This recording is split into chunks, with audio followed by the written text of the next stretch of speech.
मी गेली होती लागीरच झालं जीईच्या सेटवरती. का ते बघा तुम्ही पुढे. Hi guys and welcome back to my channel. So मी लागीरच झालं जीईच्या सेटवरती गेली नव्हती. ते तर माझं गाव आहे. इनफॅक्ट माझ्या काकांचं घर आहे. आणि या सिरियलसोबत आमच्या इतक्या आठवणी जोडलेल्या आहेत. या सिरियलचे ॲक्टर्स इतके स्वीट होते, इतके फ्रेंडली होते, इतके काइंड होते, मी तुम्हाला सांगू शकत नाही.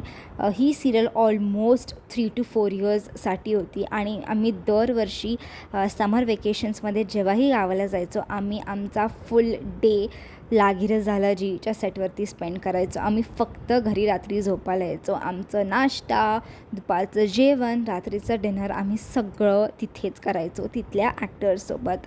आणि त्यांनी आमचा इतका लाड केला आहे. मी आणि माझी कझन बहीण, आम्ही दोघी पण छोट्या होतो, तर ते आम्हाला भरपूर खायला द्यायचे, चॉकलेट्स द्यायचे, कुल्फी द्यायचे. खूप खूप खूप धमाल करायचो आम्ही एकत्र.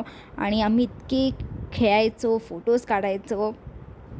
खूप धमाल होती, खूप मजा यायची आणि आता मला खूप आठवण येते. अँड तुम्हाला आवडते का ही सिरियल किंवा आवडायची आणि तुम्ही बघायचा का ते मला कमेंट सेक्शनमध्ये नक्की सांगा. आणि जर तुम्हाला घराचा टूर हवा असेल अजिंक्यच्या तर मला कमेंट सेक्शनमध्ये नक्की सांगा. मी नेक्स्ट टाईम गेला नक्की तुमच्यासाठी टूर आणेल. आणि मी फुल व्लॉग यूट्यूबवर टाकला आहे गावाकडचा, तर तो बघायला विसरू नका. बाय.